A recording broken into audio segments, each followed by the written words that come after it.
Hi, Jean. Welcome to the Women Waken podcast. Hi, Whitney. Thanks for having me. Yes, very excited to have you on the show. Jean, we've been friends for quite a bit now. Jean, I actually remember the first time you and I chatted, we had met at a networking event and then we're like, we need to talk. And we talked for like a few hours about, I think we started with tarot and then we just got into astrology and the state of the world and all of these things. And we were like, we are very connected in our thoughts and ideas and focus. Yep. Yeah. And Jean, you are a transformational and holistic writing coach. So Yep. you really work with women, you work with people of color, entrepreneurs to really release negative conditioning, which to me means like releasing that armor of fear that we have to really allow our true essence, our true selves to show, so that as women, as entrepreneurs, we can really step forward and be like, I don't need to be like everyone else. Maybe I can be something all my own. And maybe that's exactly what the world needs right now. Totally. Right? Is Yep. more people saying, you know what, just because everyone does it one way or we're told to go this way through the world doesn't mean we have to keep doing it. Because, and Jean and I, we chatted yesterday, a sort of a pre-chat to this interview, and we're talking about, the way that the world is, we created it this way. It's not the way it has to be. It's not the only way by any means. It's one of infinite possibilities that a world can show up in, but we've created it, I believe, based in fear in a lot of ways. And it's created this society where we're really governed and driven by fear, or what you might call more of the sort of power control energy, which is the yang energy, correct? Well, it's what the relationship between yin and yang. I feel that we've been on this trajectory where the yang energy has basically been the priority. It's been kind of dominating the yin energy. And I think we're at this time where we really need to shift. And that's why feminine energy is so important, why you're doing this podcast. It's about awakening from that part of us. Yeah. Absolutely. So, as a transformational coach, is that sort of what you focus on? Like that transformation from conditioned being into a state of more natural, essential being? Yes. Okay. So just through my own work on myself, I find it's so important to release emotional issues, traumas, things that hold us rigid in patterns that we use to cope and survive in suboptimal conditions. And now that we are adults, we can unlearn those patterns, release that conditioning, and then start acting from our essence, our authentic selves. Yeah, exactly. Absolutely. So, for those who aren't really familiar with, or we probably heard the yin and the yang, right? That sign, the balance, the black and the white. But when you break it down, what exactly is the yin versus the yang? Because it's not really good versus bad or dark versus evil. It's just two different energies. Also, some might say it's male versus female. But when you kind of take away all those labels, what is it?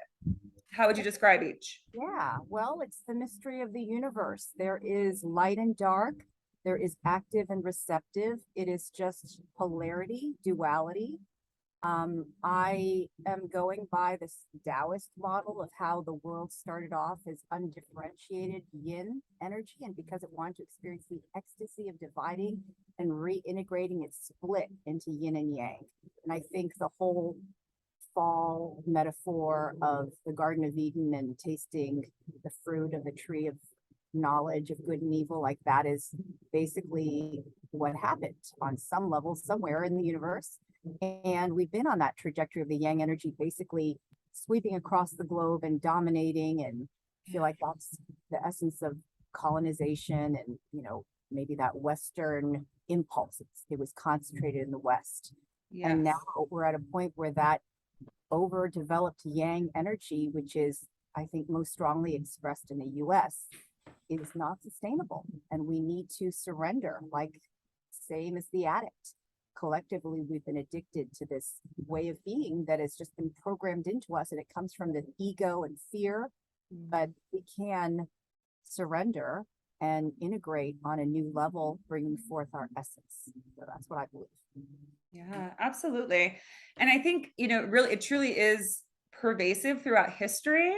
And I feel like it almost started kind of, in early civilizations, it was like, the tides could have broken either way, right? It could have gone one way or another. And it really kind of fell more towards, as you just described, this need for dominating and conquering and gaining power, it was like, okay, are we going to focus more on, coveting and really nurturing what we have, or are we going to focus more on growing and dominating?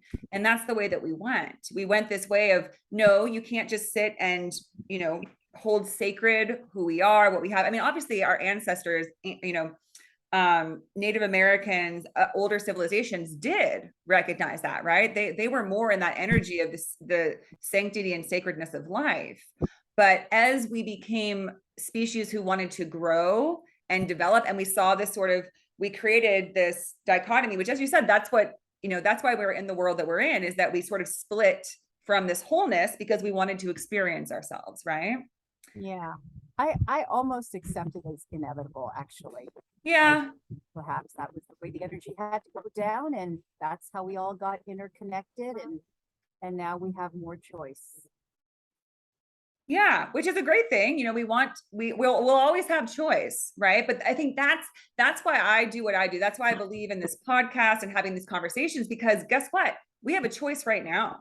Do we want to keep living like this for 100 more years, 200, however long it takes to? Because to me, the route that we're going, if you're all yang, then you're going to eventually topple into itself, because we can't always just have all of one energy. It'll eventually just because it needs something to balance. It'll fall into itself. And so do we want to see what that looks like for us to literally run ourselves and our planet into the ground, where we deplete ourselves of resources, we deplete ourselves of meaning, right? Because if, just as you said, we are all addicts. Everybody within the society, you can't separate yourself from the rest of society. And we are collectively addicted to results, to power, to different experiences that we think we need, right? We're addicted to effects, right? Like, ooh, if I get success, then I'll be, get attention. I'm addicted to that attention, right? Or if I, do really well, then I'll finally be worthy. My family will think I'm worthy. And so we don't really know how to just sit and be with our infinite, abundant selves. We think that we need to be doing in order to attain that. I hear that. Yeah, I think peer pressure is sort of something that just has always existed and pushes us into a certain direction. The collective sucks us in to survive. But I do also believe and know that the feminine energy also can be toxic. It can be overwhelming and encompassing, like perhaps communism or suffocation of individuals. So it's really about the balance. Yes. Energy balanced and the yang energy balanced, and having the yang energy support the yin energy. That, I think, is the sweet spot that we all are looking for and feel most joy and satisfaction from. Yeah. Yes, completely. And that's what I talk about a lot, is that it's not just about divine feminine, which, I focus on because it's what we're lacking, right? It's what we've kind of lost touch with, and that really deserves to be introduced now. But the divine masculine is also just as equally important. The divine yang is that which allows for, like you said, because if it's all just totally equal and even, then we're not being a full expression of our true self, right? A unique expression. Yeah. So you get to have both, right? You make sure, I always use the tree analogy. You make sure your roots are deeply planted, so you know who you are, what you respect, what you nurture, what you take care of. But then let's see what can grow from that beautiful soil, from that well taken care of, well rooted, plants. What can we? And to me, that's what masculine is: the growth. Right. The growth that can come. But right now, I think the growth we see, because it comes from more so greed and fear energy, what we would call, the not so divine masculine, or whatever you want to call it. Maybe your ego, right? More ego than your soul, right? Is overgrown, is sort of the focus. I think it's out of balance. It's overdeveloped, and it's almost like we're hypnotized by it. Like we believe it's all about going faster and alone and more, when honestly, what are you getting out of that? A lot of people are just doing it, it's just a response or a reaction, and it's automatic, and it's not anything that actually is fulfilling. It will drive you into, the ground. Totally. And that's, I've talked to several friends about that. Friends who, are not really a part of like the spiritual community. They might think that what I do and talk about is a little bit too out there, but they'll even agree. They'll be like, who does this really work for? I'm not knocking capitalism. I think, again, like you said, it's a balance thing, but the capitalism we have now is just so, it's just this machine that is never ending. There's no end in sight. To me, there's gotta be like some sort of like cap we hit where it's like, yeah, work super hard and be successful and you can be able to do this. But when there's this infinite line that you can never reach, then everything always needs growth. And you can't have growth because then you're just going to like exhaust resources that are not infinite. Right. Do you know what I mean? Yeah. I mean, I think that some people create wealth and they really are about giving back. And that is what we're striving for. I think there is this possibility for us all to experience wealth and abundance, but there needs to be a grounding in the right values and principles for it to be sustainable on all levels. So I think we've been hypnotized by this need to prove and, ego-driven, fear-driven impulses that don't really sustain us and aren't really satisfying. I don't think that people who are at the top, who are driven by that, are truly happy and fulfilled and healthy. Yeah, I would agree. Yeah. And so I think that it's just about asking the question of how do we change this? How does that shift happen? And to me, I think it's, again, it's choice, right? We have the choice to see how far we can go with this, infinite pursuit of more and more and more.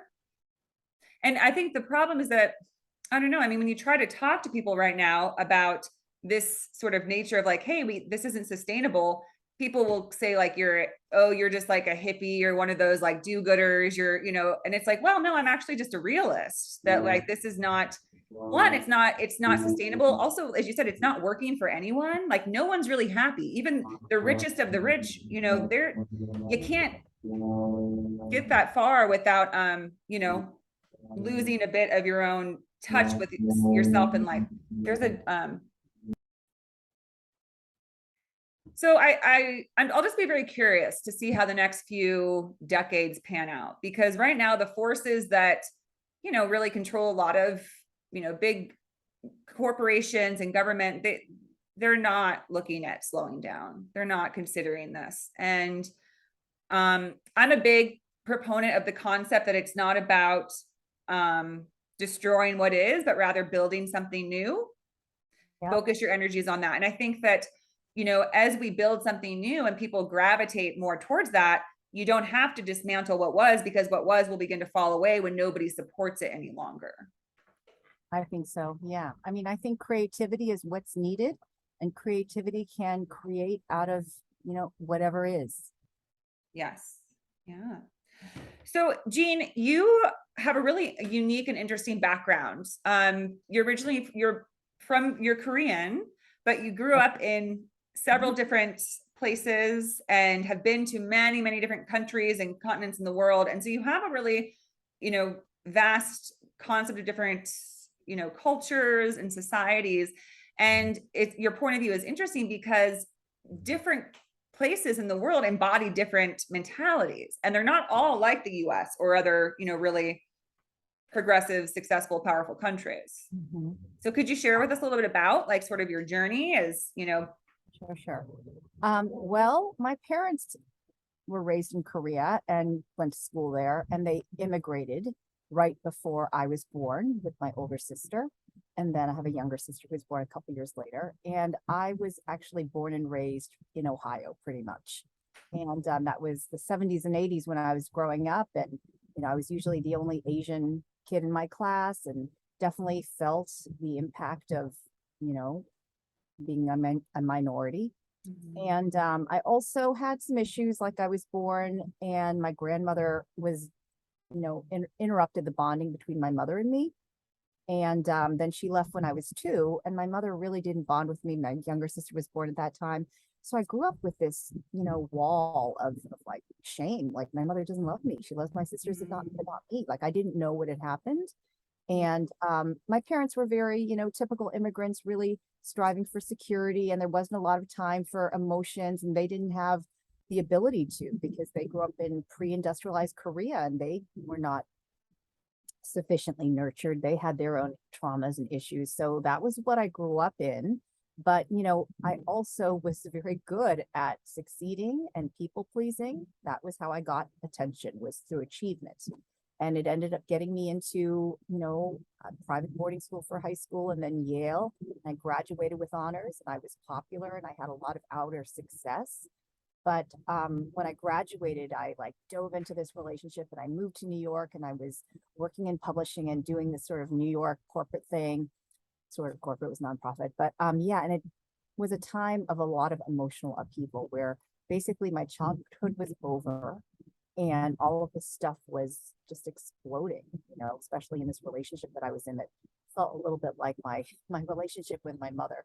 And I left New York and the relationship, and I came to Seattle where I had a few friends from college who were just basically taking a breather before climbing on their career ladders. And I felt like I needed to do that too. And actually, what really was my driving goal was to do solo performance, because when I was growing up, I had ballet, and performing was one place where I actually really felt seen and honest. So that was what spoke to me as I was going through this dark night of the soul. So I was in Seattle for 4 years and I was doing something called Reevaluation Counseling, which is this peer counseling network that really looks at how capitalism will socialize us to take on these rigid patterns that suppress our full humanity. Like as a woman, we will learn to sacrifice ourselves or, give too much, or, as an Asian person, often there is even more restriction around how much you express yourself.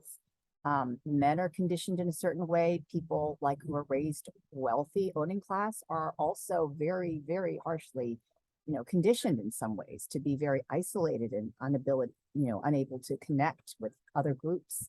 So these are all the ways that we as human beings have been conditioned to take on this capitalist society. And we in this community use the human tool of discharge, which is basically like feeling your feelings and crying and shaking and getting angry and saying what you have to say. So I just dove into that because I was like, that's what I need. And then I also started putting on these solo dance performances. There was this perfect laboratory, this feedback group for choreographers. A lot of them came from different experimental backgrounds. So I really learned that I don't have to be doing dance technique in order to be creating art. And I really plumbed the depths of all the emotional work and found these images and expressed them in more, my own personal vocabulary or more abstract expression. And it was a really powerful way to kind of rebirth myself and unentrain myself from my conditioning. I was also teaching, and especially this Head Start program where I was working with lots of kids from underprivileged backgrounds, very diverse community. It really felt like I was doing that for myself as I worked with them. So I did that for 4 years. I also helped with education. It's basically like, I can't hear you. oh, I'm sorry. Yeah. So I was helping to organize an Asian American Artists Alliance because I really believe that Asian Americans need to express ourselves. We need to be full creative human beings. And that was something that I really passionately embraced. And then I had an opportunity to go to Korea, and I thought I was going to be there for a year, pay off some credit card debt and teach English and learn about my identity and come back and be, good after a year. But it actually took more than a year, and I ended up being there for 7 years. And I had a lot of wonderful opportunities in the international arts arena. Worked at this one incredible festival that was in the countryside, run by this amazing artist who had been in New York, Shin Hong, and she brought her internationally famous artist friends to this outdoor stage and did like a week of workshops and performances that was just so fun. I mean, I feel like this was just the template of the vision that I carry about how we can interact when we are in our own elements and really embracing our authentic selves, and then expressing that and communicating in this playful environment, somebody can be healed. And I feel like I really got to experience that. Like there were a lot of Japanese artists, there's a lot of bad blood between Koreans and Japanese, and we'd have this, bickering sometimes or bantering, but it was somehow okay and innocent, and we could actually, laugh at it. And so that was an incredible experience. I worked with Eiko and Koma, and watched Kazuo Ono, the father of Buto, perform.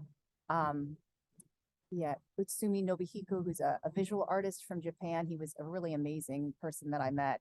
So I had a lot of great experiences. I also traveled around a lot, mostly Asia, but also Germany for a bit. And on the way back, I traveled through Europe. And all of that was so impactful. Like growing up in Ohio, I think I went to France when I was 16 for a little bit. And I was like, what is going on? But I just really got aware that cultures are different. They're able to emphasize different aspects of humanity. They're rich. And when we connect with different cultures, it's so humanizing. It helps us reclaim aspects of being a human that we might not have been able to growing up where we did. So it was a wonderful experience. I felt like I could see where the US came from. Like growing up in Ohio, I was always just like, I guess I'm just supposed to do this, but like I have no idea why. And then I saw Germany. There's a castle there. I was like, oh, fairy tales actually are from here. They really happen for a reason. And yeah, I mean, also like I saw the Harry Potter movie and I saw these halls. I think it was actually set at Harvard or Yale. And I was like, oh, that's where that culture comes from. Like click, click, click. I kind of got more of the emotional background, the family background in Korea. And then I got a lot of the, other background, cultural ideas of the US from Europe. But, I think that a lot of us in America are just so clueless about who we are because we don't know what else is out there. We don't really understand. And so we're just kind of running on automatic. I remember traveling around Europe on this bus tour, and there was swarms of Australians and also North Americans. And I could feel like that desperation, like to get that next trinket or that next photo op or see that next landmark. But it was just, like people just mindlessly chasing after that next thing. And it felt really hollow. And I felt really grateful that I had spent time connecting with my roots and understanding my connection to my roots and meeting my extended family. Like it really felt so healing to go through that experience. And then now back in the States for 20 years, I've actually come back to Seattle, kind of happenstance. My younger sister was here. I lived with her for a year and then I stayed. And it's kind of been my time on the roof, the human design, if you're into that modality. There's 20 years that as a role model martyr, which is my profile, I needed to really kind of understand everything that I experienced in the first 30 years of my life, which roughly happened when I came back. And so I've experienced a lot, and not just, in the rest of the world, but like Seattle's very different from the East Coast. And I used to just hit my head on the wall thinking like, what is wrong with this place? And then I started to realize after I'd come back from Korea, oh, it's like another culture. It comes from like, the Nordic roots. It's different from the East Coast and there's reasons for it. And that really helped me too. So I just learned to be more aware of the nuances and differences and the energy blueprint of different cultures. Like I have this whole like dissertation I could write about the 3 East Asian cultures and how they're different ways the yin energy and the yang energy interacted and how each culture kind of has this theme, this sort of energy kind of theme. Like China was like this landmass and the length of history and the amount of characters, the amount of people, like always grand, grand, grand. There's some joke that I've heard about how, you never call like a Chinese restaurant Bob's, it's always like Grand Hunan Palace or, Peking Dynasty, it's all about that. And they built a wall around themselves to shut the West out. So that was the yin energy basically shutting out the yang. Whereas Japan is kind of like the metaphor of the islands, where it's like minimalism to the point of implosion, like the seppuku ritual, like their cultural precept of having the outside be the opposite of what they express, like the islands. And like the food. Like I remember asking some kids that I was teaching in Korea, like, what do you think of Japanese culture? And one girl shouted out, small food and no spoon. And I'm like, yeah, I get that. And Korea is like the peninsula between the mass of the land of China and the islands of Japan. And the key energy theme of Korea, I feel, is this dynamic of suppression, like kimchi buried underground that comes up fermented and spicy and explosive. And Korean people are kind of like that too. We can be very hot under the collar if we feel you're looking down on us, but we're generally very generous and, kind. So there's that dynamic there. I heard one person say, like, living in Korea is like being trapped in a closet with a bunch of manic depressives. And, Seoul city life can be pretty intense. And it does sometimes feel that way, or it felt that way. But it also mirrors Korea's history, which has been to be the hermit kingdom. It was invaded a lot early on. And then, of course, it was divided and it was, colonized. And there's just this energy of like having been invaded, but maintaining its roots and then being explosive. I feel like that's why Korean culture is so popular now, is because they have so much creative energy because of that dynamic. So those are some of my thoughts on culture and energy. Yeah. Yeah, well, thank you so much for that. And then, so how do you see these? So if different cultures have sort of a different relationship with their balance between yin and yang, do you see them all sort of shifting at this? Do you think they all need to be rebalanced and evaluated? Have you been in a culture that felt like they really kind of had it figured out a little bit, like a good balance? In different areas. I mean, the happiest countries I've heard, like the Nordic countries are very happy, and Japan, perhaps. I mean, I think there is that sweet spot of yin and yang. And I think we need more of the yin energies from these cultures to, balance out cultures where things are not in balance. I think we could learn a lot from France, for example. Like I remember walking through Paris and it was like 6 p.m. and the light was just right. And people were like meeting friends and family in restaurants. And there was just such a feeling of like joy, like what it's like to be a human is to enjoy connection with your family and friends over, yummy food and this perfect, twilight. And there's just such a feeling of peace. And I'm like, we don't really have enough of that in the US. Yeah, absolutely. I think, so often in the US, I feel like it's rare for people to truly enjoy, because just you said there is sort of, I get this image of France where like people are always enjoying, like whether it feels more leisure. So it's like, oh, I get to work and I'll slowly start my day and I'll get the work done I need to do and no pressure. And then I'll spend the rest 5 hours of the day just, meeting and dining and eating and indulging and enjoying. Right. Whereas here, even like people like dread going out. Like people are like, oh, I guess I have to go out now and socialize. And then there's so many have to's, I feel like, in our culture where, because everything is so, we don't know how to just to be and just do for pleasure as much. So it's like, okay, got to get up, got to go meet friends. Then I got to go, do this. And then I have to go to work at 8 a.m. on Monday and do it all over again. So and the other thing about the States that I think is interesting is that, sort of because of the way it was established, there isn't a lot of, authentic natural culture here. It's been a mix, but not one culture was embraced. So nobody really, I think that, different, cultures kind of brought their own flavor, but those who sort of didn't really have anything, it's kind of bland, if that makes sense. Like there's nothing that really is that meaningful to a lot of Americans. Like we attach to certain ideas, like our established national holidays and different things. But again, those kind of just becomes like, okay, this is what we're doing now. Now it's like, and I mean, I'm not knocking holidays. Like I love Halloween. I think Christmas is great, but we all kind of do it very methodically. Like, okay, here it comes again. We have to do our shopping list. We have to do all this. We have to do the dinner. We have to do Thanksgiving on this day. And I just, you know what I mean? It feels very detached from anything very meaningful to people here. Yeah. Well, because it's not ours, right? It's not ours. We kind of just took these different ideas from different cultures and kind of like try to work with it, but it doesn't, because when you are around people who it truly is a part of like their soul, like their deep, rich ancestral heritage, you can tell like it really is meaningful. That's important to them. Yep. Yeah. I mean, food that comes from traditions and recipes is so satisfying. It's a hit. It's a hit. It tastes good. The fat, the sugar, or whatever. we want the next hit. So I feel like the US energy blueprint is kind of like a firecracker.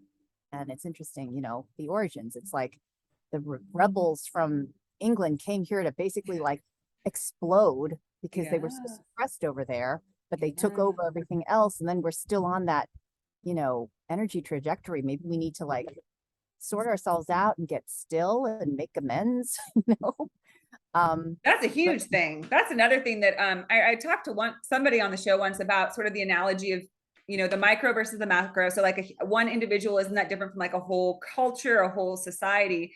And I feel like collectively, we as America have not addressed the history of our trauma. I mean, goodness knows we're still creating trauma on a daily basis for people in our country.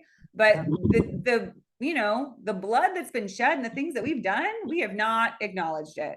We have not come to face it. We've not had that, moment of reclamation where we, sort of make peace with what has happened. And we're suffering the karma. We're suffering the karma. Like the US is the only culture in the world where we have homelessness the way we do, rampant family homelessness, and also school shootings. Doesn't happen in other cultures. Like that's that firecracker energy. It's yang energy that's so developed. There's not enough connection. So many people fall through the cracks. I feel like, a lot of people get chewed up and spit out by the machine. Yes. Yeah, because it's a make or break. It's the fast pace where it's like you either keep it up or you get left behind. And we act as if people who can't keep up do they not deserve a life here? Right. Do they not deserve their livelihood, their basic needs met? We basically say no. And I think it's because rather than, like you said, connection and cooperation, it's all about competition. Yes. Again, yin and the yang, healthy competition it can make life, exciting. We challenge ourselves, but when it's only about competition, we don't care about anybody but ourselves. And that's scary.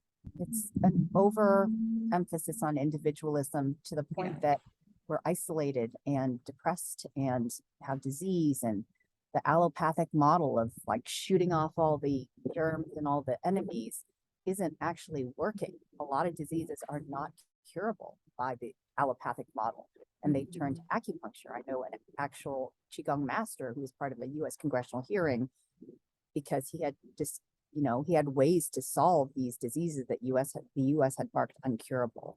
So we need these other approaches and energies and perspectives. What we've got isn't answering our problems anymore. Yeah. No, not at all. Yet we refuse to try something else. We refuse to really let go of them. We just keep grinding away with the same ingredients that are not creating what we want or need. And then we keep, like you said, banging our head about like, why isn't this working? Why isn't this being solved? Like the issue of homelessness over time, cities the issue is growing and growing, even though we've put billions of dollars into trying to solve homelessness, but it's because it's such a deeper problem. It's not a topical solution. Exactly. It goes down more to the nature of humanity, right? You need to understand that and also that it's an issue of addiction, of mental illness, drug abuse. It's so much more than just pouring money onto something. It's why are these human beings feeling disconnected, feeling like they need to, seek out these means that are keeping them sick and addicted and all this stuff. So yeah, it's really fascinating because on one hand, we're, one of the most powerful nations in the world. On the other hand, we're in a dire situation. And that's the issue. It's the fact that power never gives up anything without a struggle. It never has, and it never will. So that's why I see it in some way a little bit objectively. I think it's the way the energy is going down, and the way to solve it comes from each of us individually. When we tap into our stillness and our own, different vibration, like you can't solve a problem at the same level that it was created. We all individually need to find our inner calm and that part of us that's connected to the source of all things, and create solutions around us for ourselves and the people around us. And I believe that's how we will eventually shift the outer culture. It's just, has to happen one person at a time, and then creativity and ideas can impact the whole. But yeah, it's like we can't solve it from the same level. And the rest of the world, looks up to the US. The US does have power. So Yeah. people in France are running themselves ragged. And it's like it has that ripple effect too. So Yeah. it's a spiritual problem. Yeah.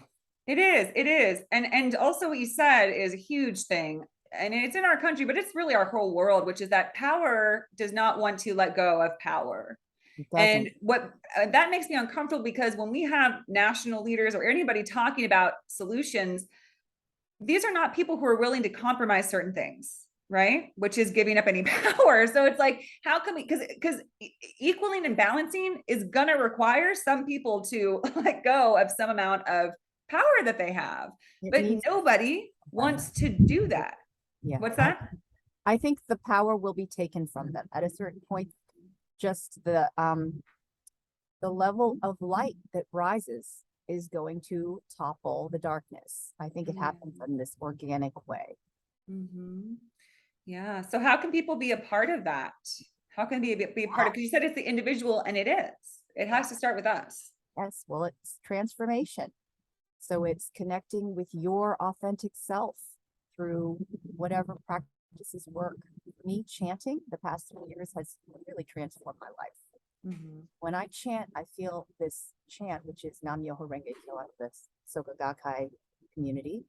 It's basically the Lotus Sutra that calls forth my inner Buddha.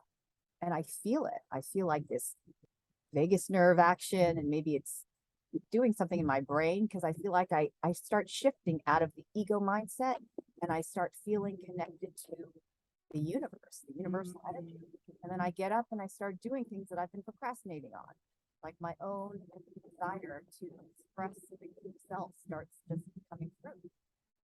So yeah, I chanted for a half an hour before this podcast.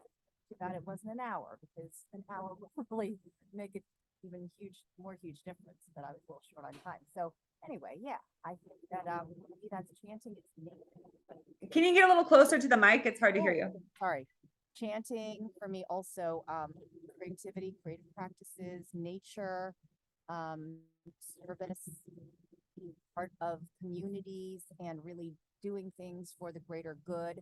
Like, these are all things that help me feel more part of the whole. And I think that that is the general direction that we need right now, that I need to have a more fulfilling life, have an impact, bring forth my gifts. So we need some time to heal and look within, but we also need time to be of service to those who we could help. And that is how I think things can start moving forward in the right direction. Yeah.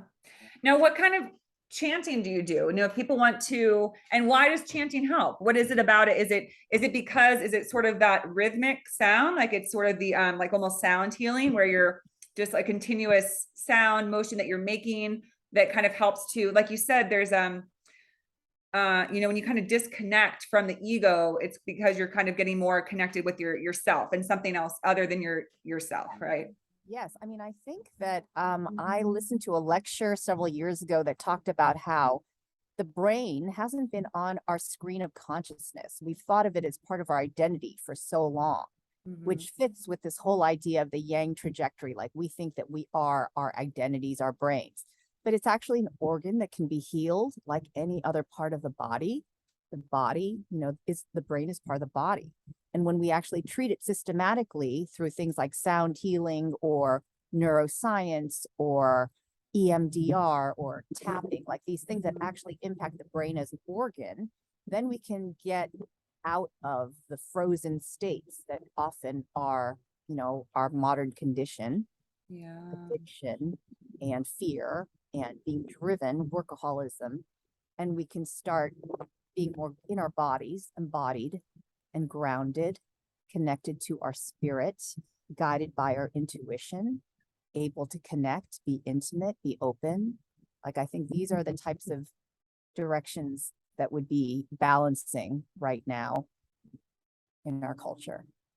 Yes. Yeah, absolutely. And I think that that's so, important to emphasize and encourage to people, is that, and as a mental health therapist, that's something that, I believe in wholeheartedly, is that our brain is truly just a tool for us. It's not who we are. It's just something that, but it does it does its job very well, which is it will be programmed. It will be programmed the way that you ask it to be. Okay, this is what I focus on. This is what my need, what I'm doing. But if you program it to be anxious and fearful and to have it's going to, develop these pathways, neuroplasticity, right? You can adjust your mind, you can readjust these pathways if you continuously focus or think a different way. Our brain is very, very, it can be regenerated, it can be recreated. But I don't think many people know how. Yeah. And often they just don't know how to get out of these loops they're in, right? Of being in fear, of being anxious, of being, overwhelmed, stressed all the time, which is not good for our brains or any part of us. Stress is terrible for us. Right. You wanted to know how chanting works? Yeah. And I don't know that I'm the complete authority, but from my experience with it and things that I'm learning, I do think that sound is very powerful. They say it's the origin of creation. Yeah. And when I chant Nam Myoho Renge Kyo, I'm basically affirming that I have the power within me to bring forth, and my own life force is activated. Also, I think the O sound is connected to the heart chakra. And this is a way to basically connect my heart and my brain. Like as I chant, I feel like that energy is circulating. I'm connecting with my heart, what my true desires and intentions are. And it's flowing through my body, calming my vagus nerve, informing my whole organism. Like I'm a big fan of Carl Rogers. He's an early psychologist who's talked about the wisdom of the organism. Like that's what we need right now. We need to break free of our mental conditioning that's telling us all kinds of crazy stuff and connect with the rest of our body, the rest of our intelligence, our hearts, and the wisdom of our organism. There's so much that we know in our bodies if we are able to be embodied and connect with that and not just be running around like chickens with their heads cut off. Yeah, absolutely. Could you do a little example of chanting for us, Jean? Sure. So I'd love to hear it. Nam Myoho Renge Kyo, Nam Myoho Renge Kyo, Nam Myoho Renge Kyo. Nam Myoho Renge Kyo, Nam Myoho Renge Kyo, Nam Myoho Renge Kyo, Nam Myoho Renge Kyo, Nam Myoho Renge Kyo. Nam means devotion to. Myoho means the mystic law, which is basically that everything has the Buddha energy in it. Renge is the simultaneity of cause and effect, like the lotus that seeds and blossoms at the same time. To me, that means we're all connected. And as I wake myself up, I wake up the world around me. And kyo is the sound. So when I say that, I actually feel like I'm ringing myself like a bell, like that renge feels like, and I'm waking myself up and I feel better. Even after 5 minutes of chanting, my brain is more awake. My heart is open. I feel more alive. It's this energetic shift. And I also feel like I'm an example. If you see somebody around you that looks like they're loving life, it is a good thing. You're like, hey, I want some of that. That's possible. And you help other people start feeling better. Yeah. Yeah. Maybe that's a reel you can do on Instagram sometime as a little intro to chanting, because I would love to start incorporating that. It's a good thing. It sounds lovely. A major shift in my life. And people can look it up, sgi-usa.org or sgi.org if you're not in the US. And there's also an app that you can look up, SGI app. And I think there's also a podcast app as well. They have a podcast called buddhability.org. Okay. Lots of good stuff. Fantastic. Thank you. And what you said, Jean, I agree wholeheartedly in that, so often right now, it seems so overwhelming the way that our world is. And it seems so powerful, the direction that it's going, which is not the way most people want it to. It feels like there's no possibility. But the thing about life is that, just as you said, when it happens on an individual level and enough people start opening up and awakening to a new way of being, the whole world could change in an instant. you know, as strong as it feels, all it takes is just a shift in belief or perspective. And this isn't even our reality anymore. It's just gone because we create our reality. And it just feels really strong because we're all agreeing to this reality right now of scarcity, of fear, of anxiety, of like, we need to, you know, struggle to survive. But when we disconnect from the ego and we see that we are this eternal source, that we're never we're never jeopardized. We're never, you know, our life is never at risk, truly, right? Like our true essence on the ego, and, you know, this plane in the world, we can die to this life, but we are eternal beings. And to me, when you do stuff, when you chant, when you meditate, when you do anything that releases you from, you know, this current world, your body, your mind, you recognize like, oh, it's all infinite right in here. And I think we can spiral upwards just as quickly as we can spiral downwards. Oh yeah, if not faster. Just take off like a rocket. Yeah. Yeah. And then Jean, another modality that you use is tapping. Can you share? Because I hear that's pretty popular now. It's pretty common. And but I don't think many people understand it. Like, how could this work? But it is very effective. It's amazing. I did a session with you once, actually. And I was going through, I had like some news come in and I was really stressed around it. And just one session, it really does allow for, you know, this rebalancing, calming of the nervous system, of our bodies, our minds. I think it was 15 minutes on the phone. We just did it quick. Yeah, that's all it took. Fast. Yeah. So basically, EFT, or emotional freedom technique, is acupuncture without the needles. And it evolved from early experimentations by this psychologist, Dr. Roger Callahan, who was experimenting with this woman who had a fear of water. For a year, he did talk therapy and there was no shift.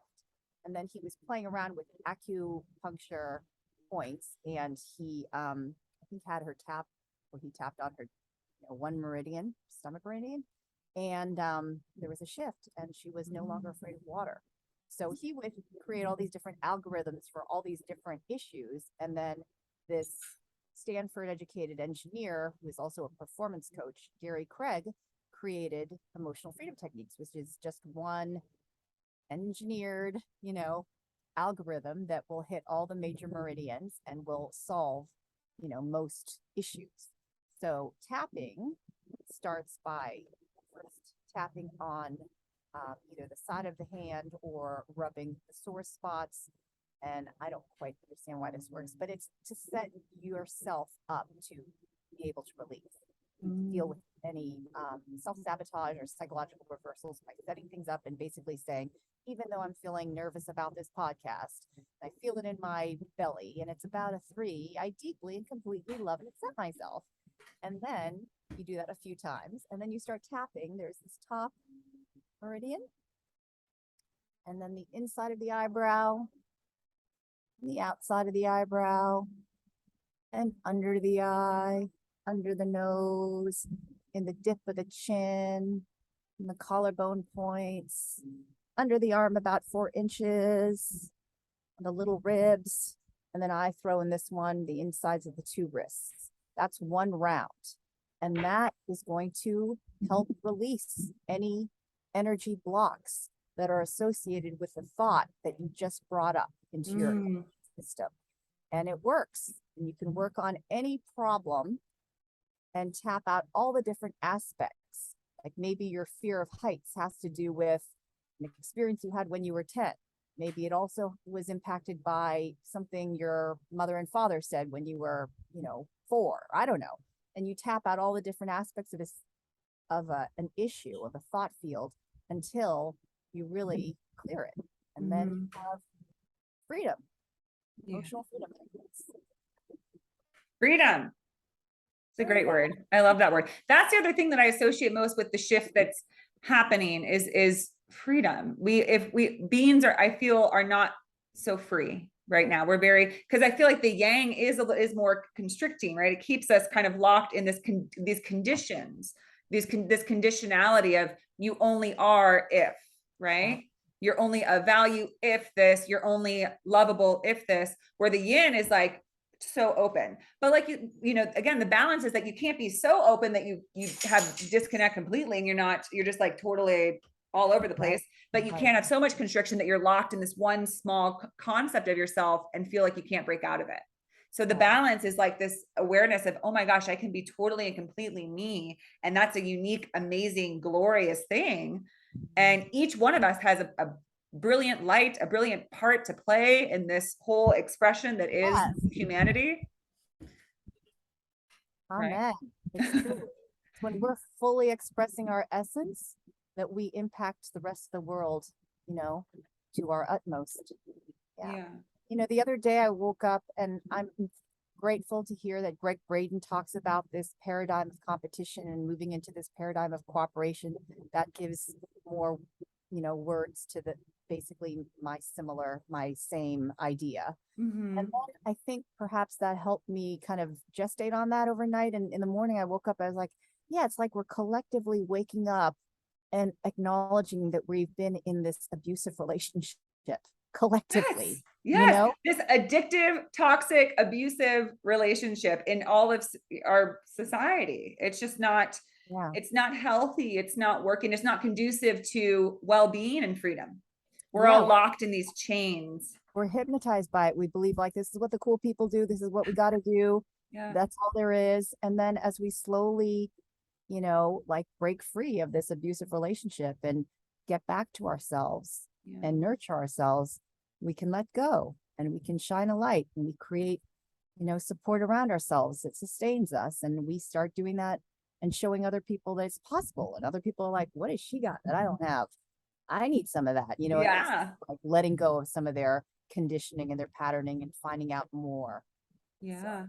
Absolutely. I think it is also as challenging because kind of like being stuck in an addiction or in a toxic relationship, you can know darn well it's not good for you, but it can be very seductive. There can be something very enticing about it. Like, oh gosh, I know this guy is just bad news, but oh gosh, do I feel good when I'm with him? And is it ever fun when those highs and the lows and then the intensities? But just like anything else, and that's what I'm curious about this time is it takes what it takes to really kind of bottom out and decide once and for all, I am done. I'm done with it. As good as it might feel, I'm exhausted. It's not working. It's not serving me. I'm tired of being unhealthy. I want to be free. And it's the question of when will humanity collectively decide in a, you know, a great enough capacity? Because we don't need everybody to agree. We just need a, what do they call it? Critical mass? Yeah, which is not even like, I don't even know if it's 50%. It's like enough that it just has gained momentum that it will have enough of an impact. What's that? 100th monkey. Yes. Right? Can you explain? I know that I've heard that phrase. That's like the one that pushes it over the edge, right? Yeah, I think a bunch of monkeys started washing their sweet potatoes in water instead of eating them with the sand on it. And then when that 100th monkey caught on, they all did it. I mean, that's what the story I've heard. I've heard some people debunk that whole thing, but I think it's probably useful to tell that story. It is. It is. Awesome. All right. So we've got tapping, you know, we've got chanting, but also something you work with, Jean, that I'd love for you to share a bit about is North Node astrology. Because we've got, you know, physical things we can do, but then there's also really embracing more of a cosmic concept and understanding of ourselves and what's conducive to our growth. What sort of is our blueprint for how do we grow? How do we learn? What do we have? You know, who are we? Yep. So, you know, when I was in Korea, I was just so confused. I had gone there to pay off some debt and learn about myself, but I was like really in angst. I felt like I had done everything right. I'd been a good girl. I graduated from an Ivy League school with honors and I was popular, whatever. And then why am I in so much pain? And also my family of origin did not support me. I basically went beyond the tribe and they were going to stop me if it took every last, you know, ounce of strength in them. They were like not interested in supporting me. And I'm like, I'm just trying to like live my life. Like, what is wrong with you that you can't let me be happy, you know? So I just was so confused. And then I met this Canadian woman in Korea and she like read my astrology chart. I was like, oh my God, somebody knows what's going on. I was like so incredibly amazed because I'd never Mhm. totally gotten into it before. Yeah. So I started getting professional readings and learning more about it. And I don't actually know when I learned about the North Node exactly. If it was in Korea, if it was in the States, it might have been back in the States. But I found this book by Jan Spiller, bless her soul. She's an incredible astrologer, incredible human being. She's passed recently in the past few years, but she wrote many books, and one is Astrology for the Soul. And I highly recommend people get it. Ooh. It's on Amazon, but get it from your local independent bookseller if you can. And I hear Jennifer Aniston has it on her night table, so comes highly Alright. recommended. But North Node of the Moon is basically a cycle of about a year and a half, and it's where the North Node of the Moon is, which sign it's in. And it tells you about your soul lessons this lifetime. It tells you about your best approach. So it's in a sign. So my North Node, for example, is in Aries. So the more I can act like an Aries, if you know any Aries people, they do their own thing. They don't give a crap about what anybody else thinks. They often bump their heads when they're angry, I've heard.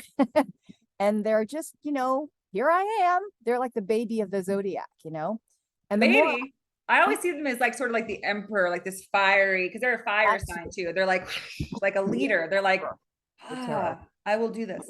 but they're the start of the zodiac. They're just that burst of, that burst of life. That's, the Aries glyph is the sprout, Yeah. It's also the same shape as the fallopian tubes and the eyebrows. It's amazing. Like astrology is deep, Yeah. symbols are just Mhm. archetypes and Yeah. they're, cross-cultural. They didn't just get made up. It's not just woo. These are like ancient traditions that guided people. Like there is substance there. And even if it's fictitious, like if enough people believe it, it actually becomes part of the cultural consciousness. So anyway, I believe in it and it's helped me because the more I act like an Aries, the easier things are. And the more I'm stuck in my past life conditioning, if I even believe in past life conditioning, I kind of do, which is Libra, the opposite sign. Mm. Then I'm like standing on a soapbox, arguing for justice and getting, angry that people aren't fair to me. And I kind of just start going this downward spiral. I have Mhm. to be fair with myself. I've got to be, selfish. I have to have constructive self-interest and be moderate in my giving.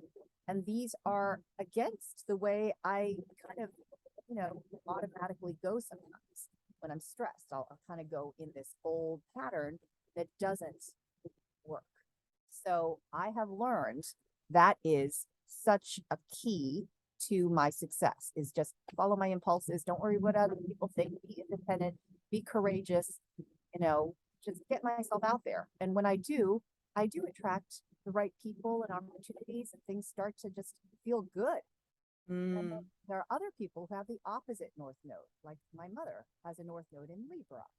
She's not that far along on that. Can you get a little bit closer to the mic? Yes. So my mother has North Node in Libra. She's the opposite of me. And she actually approaches everything like a warrior. She's in her Aries South Node.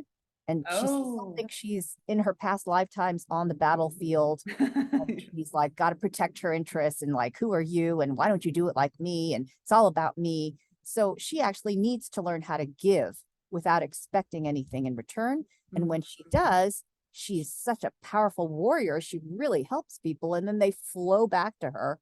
And that's what she ultimately wants.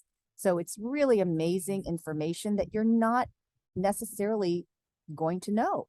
It's not necessarily intuitive. It's kind of a blind spot.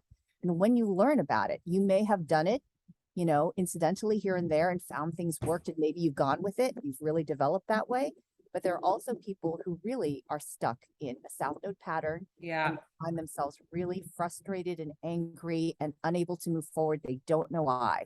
So combining North Node astrology with tapping to release negative emotion and stuckness works like a charm. And people start feeling good and they start seeing things in a new way and they start taking actions towards their deep desires and dreams and things start moving along. So and really kind of figuring out what is, what's most beneficial for them to embrace in this lifetime or like their mode or means of like pursuit and progress. Because just as you said, some people will hold to these old, you know, the way that they tend to these tendencies, right? And it's, I think, and so as you were saying, the idea is your south node is like maybe what you've done in your past lifetimes. You've gotten really comfortable with this one way of doing things, but it's saying no, because every lifetime we come here to grow, right? We come here to change and grow. So if we keep doing the old stuff, it's not going to benefit us. We have to shift the way we do things, which is hard, but when we do, it's like bam. So that's interesting that you say that way. Now I need to go look more into my north and south node, because I had someone bring it to my attention about a year ago, and my north node is in Taurus. I remember that. Yeah, and currently the north node for the whole world is in Taurus. The moon's north node is in Taurus, so it is a good time to do those Taurian things, and our Taurian areas will flourish. Yeah. And Taurus people will tend to do well right now. Okay. So, and we want to let go of the south node in Scorpio. So yes, you definitely do, because that's your setup, but all of us perhaps will benefit more by moving towards the Taurian approach and less towards the Scorpiotic approach. Except for people who have north node in Scorpio. Interesting. So then so when I think of Taurus, I think of someone, they're an earth sign, and they're very determined, like but they're also, they can be a little bit stubborn. But to me, that's kind of saying like, because it's like, there's a good side of stubbornness. Yes. Step by step, quality control, you know, after Aries that shoots forward, you have the quality control of Taurus, keeping things real in the senses, in the present. Yeah. So we've had past lifetimes where you have been Scorpio energy and really gone down that path. And now if you keep going that way, you're out of balance. So you actually need to move towards taking things step by step, feeling in your comfort zone, in your boundaries, honoring other people's boundaries and comfort zones. And that's when things build for you in a sustainable way.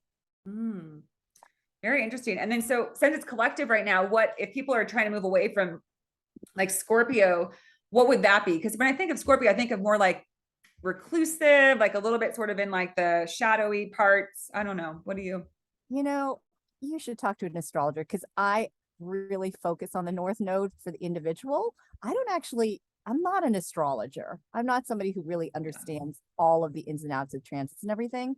I know enough, you know, so that I can like understand the gist of it. But look it up. Everybody. I'll look it up. I'll have another astrologer on the show. I've had one astrologer. I've had many people who are like fairly well versed in astrology, but I need like a power hitting one that can kind of break it down for all of us. Yes, please do. That'd be great. Yeah. Well, but that's still helpful. And thank you for bringing that to our attention, because to me, all of these things, whether I think you mentioned human design earlier, astrology, some people go into gene keys, tarot, everything there's different ways, because everything is very intricate, and it's a different way. To me, it's the universe trying to explain the ultimate truth in various ways, which is the unbelievably intricate and complex systems that create who we are, that are actually very like there's no coincidences. There's nothing like out of the realm that makes perfect, beautiful, synchronistic sense to me. Right. But we just don't know. So it's like, when you understand more of like your framework in like astrologically, whatever way, then you kind of get more in the flow, in the groove of like what's most aligned with like what your soul is really learning for to grow and evolve in this lifetime. Well, I think of it this way, like as we are shifting out of this paradigm and unlearning our conditioning, the more we're able to understand ourselves as energy. We are an energetic blueprint that came into the world at a certain moment of time, just like the bud blossoms at a certain moment. You can't force that. It happened for a reason at a certain point in time, and that is who we were meant to be in the world at this point, in this lifetime. So all these different systems and incredible, traditions and tools like human design. Human design isn't a tradition; it's only been around a little while, but they really help us understand ourselves in this way that breaks us free of our conditioning and sees ourselves in this this other way that we can carry in life and power. So I'm still getting into human design. I've just been studying it really since January, but it's amazing. It combines like I Ching and quantum physics and genetic information and astrology and the chakra system. It's incredible. And it really looks at us as evolutionary and what really works for us. Like I'm a manifesting generator. I'm 70%. Oh, wow. We have like filled in sacral and we've got all this energy. We're the workers. Closer to the mic. I can't hear you. Oh yeah, sorry. We're the workers. And I do best when I respond. So you invited me to the podcast and I'm responding. That is correct for me. But if I just charged out there with all this information, it might not be as effective. You know, if it was somehow called forth from me, good. If I'm just rushing out there with all this energy, probably is going to be a little too much for people. So I have a certain strategy that works for my energy blueprint. And knowing about this is very liberating. Then I don't get caught in this conditioning about like, got to post on social media Monday, Wednesday, Friday, you know, do this, do that. You know, that might work for certain types. But honestly, for me, it might not. So all these ways to understand ourselves in a more nuanced, energetic way, I think can be very liberating from conditioning. Yes, absolutely. And that's what we need. We need liberation from our conditioning. We need freedom. You know, we really need to release this conditioning, and then everything starts to change and we get more freedom and we live more joyous in lives. We get to, you know, really just be in the bliss of life. And we get to know who we are and what our purpose is and feel great about that, celebrate that, know that that's our divine path. Yeah. And a lot of pressure from, you know, comparing ourselves to other people or thinking we have to fit in. Like, embrace who we are, look within, develop that, express that. There's only one of you. There's no competition. Yeah. And how exciting is that? Like there's literally only one of you. You get to express that as fully as you like. And as, you know, and that can be, it's, I mean, gorgeous. It's an amazing thing, but it's just such a tragedy that so many of us feel because of comparison, because of these standards and conditionings. Most of us toss ourselves in the reject pile and we're like, well, I lost out. Yeah. Missed that boat. Yeah. Didn't do that right. Yeah. And again, it's kind of like what we're talking about capitalism is that, you know, this conditioned, like these very specific rules about who's valuable and who's not really doesn't work for anyone, because you can talk to someone who's like at the top of the whatever, like maybe they're the most successful or attractive. All these people still are rarely ever very happy. They usually suffer with the same things that everybody else does: deep insecurity, deep fear, stress, anxiety. Nobody's like, you know, really getting out unscathed here. And it's because these rules are not meant for us. I agree. I'm sure they have incredible imposter syndrome because they're succeeding against their nature. They're just fitting into something that people want. It must be uncomfortable. Yeah, absolutely. Absolutely. Because, and especially, you know, people who gain notoriety and success for like fitting into a very like, oh, this person is that. And we love. You muted yourself. I don't hear you at all. Love them for that. It's, hear me? Now, can you? You know. Oh, okay. And you know, people will say like, well, if people have one particular way that they like somebody, well, what about, you know, the rest of them? You know, because I've met people like that where it's like, yeah, everybody sees me this way, but I don't feel like that's who I really am. But they seem to like that. They seem to give that part a lot of attention. So, right. You know? Yeah. So it's about being seen for our whole selves. Yeah. I think there's something really amazing about this podcast that you're doing, because you're doing so well at it. And the name of it, Women Awaken, is similar to your name, Whitney Walker. I know, that's why I picked it. I wanted to use my name for, well, originally it started for the website. I wanted to use Whitney Walker, but that wasn't available. So I was like, what else uses, because I like alliteration and I like W's. I think W is a very powerful letter. I've always appreciated that in my work. W is a Leo letter. So it's got a lot of fiery energy and you're here to wake us up. And yeah, it's fun and it puts the spotlight on women. So I feel like there's something really intrinsically motivating about it for you, which is why it seems like it's going so well. Thank you. Well, I certainly love doing it. And I intend to continue on, because I have to look more into my North Node, but I feel like it's aligned with that sort of Taurus energy of like just deciding that you believe in something and having it be like a, you know, you have a method to it, you have a way to do it, you have your, you know, what you're really following. Yep. Right. Yep. I would agree. And you bring your Scorpio strengths towards your North Node. So your Mm. ability to connect with people is being used to build something. So I Oh, think that's yeah, the way it works. that's true.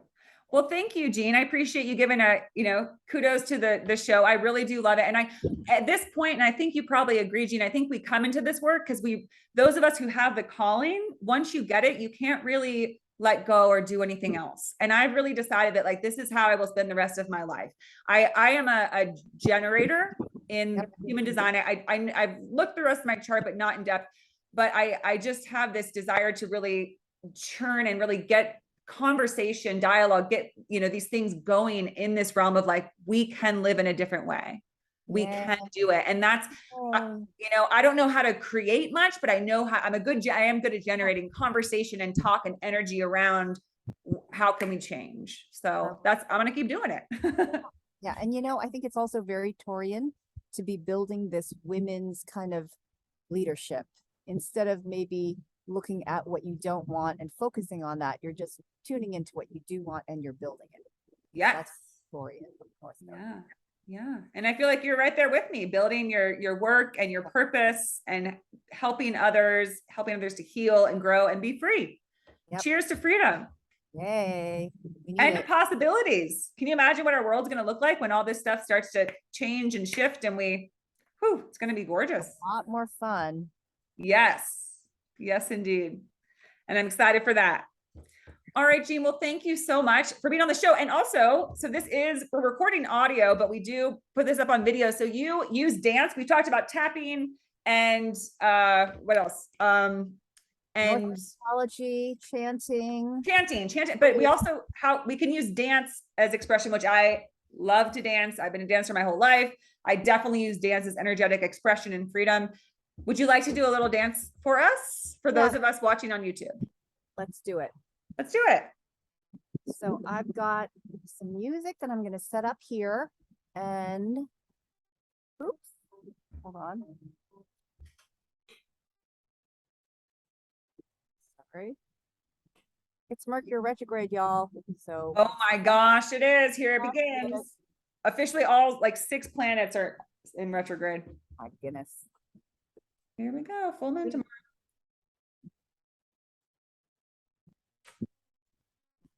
So glad the reception kept up this whole time.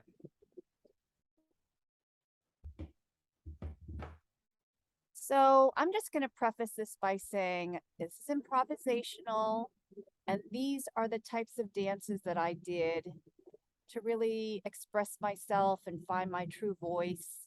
I encourage other people to find a creative form of expression that helps them connect with their inner child and their true selves. And the more we vibe from that and embody that, the better. It's more fun. Life is more fun that way. Windy up here. I'm on the roof. I'm wondering if you can see the Space Needle. You might need to unblur the background so we can see you. That makes sense. There it is. I see the Space Needle. It's too cloudy. Oh, yes, you can. Oh, I see it. I see it. Very cool. Very cool. We actually are in Seattle. Okay, here we go. Got the music. And go.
Thank you. Beautiful. Thank you so much, Jean.